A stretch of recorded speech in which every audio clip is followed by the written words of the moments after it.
যে জাতি স্বর্ণ শিখরে আরোহিত ছিলেন, আজ দেখো তারা নাই কুকুরের পদলেহন। নয় চীন, নয় ফিলিস্তিন, নয় আফগানিস্তান ও পাকিস্তান, বরং সারা বিশ্বে অসহায়নীয় ভাবে শোষিত মুসলমান। যদি হয় ভারতের দুটি চোখ হিন্দু ও মুসলমান, যদি হয় ভারতের দুটি চোখ হিন্দু ও মুসলমান, তবে তার এক চক্ষু অন্ধ কেন করিবে তুমি যে তার সন্তান।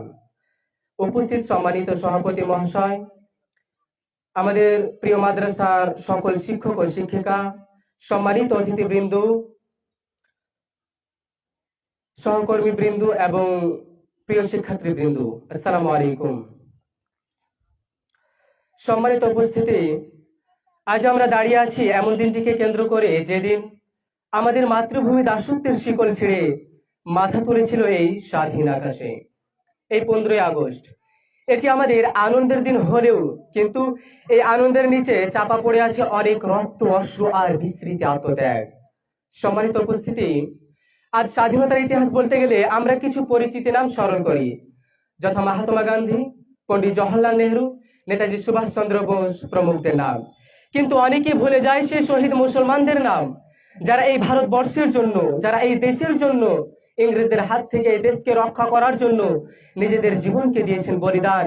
আজ আমরা তাদেরকে ভুলে যাচ্ছি। সম্মানিত উপস্থিতি, আজ অনেকে বলে যে এই স্বাধীনতা বুঝি এক পক্ষের অবদান, কিন্তু না, এই স্বাধীনতা এক পক্ষের অবদান নয়। এই মাটি, এই দেশ, এই ধুলো মুসলমানদের রক্তেও বয়ে আছে।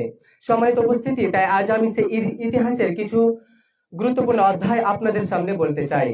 সম্মানিত মুসলিম সমাজ, টিপু সুলতান, শেরে মাইসুর। ইংরেজরা যখন ভারতকে নিজের আয়ত্ত করতে চাইল, প্রথম দাঁড়িয়ে গেলেন একজন মুসলমান রাজা টিপু সুলতান। তিনি বলেছিলেন একদিন বাঘের মতো বাঁচা। তিনি বলেছিলেন যে একদিন বাঘের মতো বাঁচা শিয়ালের মতো শতাব্দী বাঁচার চেয়ে উত্তম। তিনি শেষ নিঃশ্বাস পর্যন্ত লড়াই করে শহীদ হলেন। আজ তার সমাধিতে নিঃশব্দ বাতাস বইলেও ওই বাতাসে যেন আজও শোনা যায়, আমি লড়েছিলাম, এই মাটি তোমাদের নয়, এই মাটি আমাদের, এই দেশ আমাদের। সম্মানিত উপস্থিতি, 1857 সাল সিপাহী বিদ্রোহ। এই বিদ্রোহ ছিল ভারতের সব থেকে বড় স্বাধীনতার আন্দোলন। এর নেতৃত্ব ছিলেন মুসলিম নেতারা বাহাদুর শাহ, জাফর, মাওলানা ফজলুল হক, মাওলানা আহমদুল্লাহ শাহ মাদ্রিসি প্রমুখ। তারা ব্রিটিশদের বিরুদ্ধে জিহাদের ফতোয়া দিয়েছিলেন এবং নিজেদের জীবনকে এই দেশের মঞ্চে রামপ্রসাদ বিসমিল্লাহ হাতে হাত রেখে বলেছিলেন যে আমার ধর্ম ইসলাম। তিনি বলেছিলেন যে আমার ধর্ম ইসলাম, কিন্তু আমার এই প্রাণ ভারত। তাকে ফাঁসি দেওয়া হলো।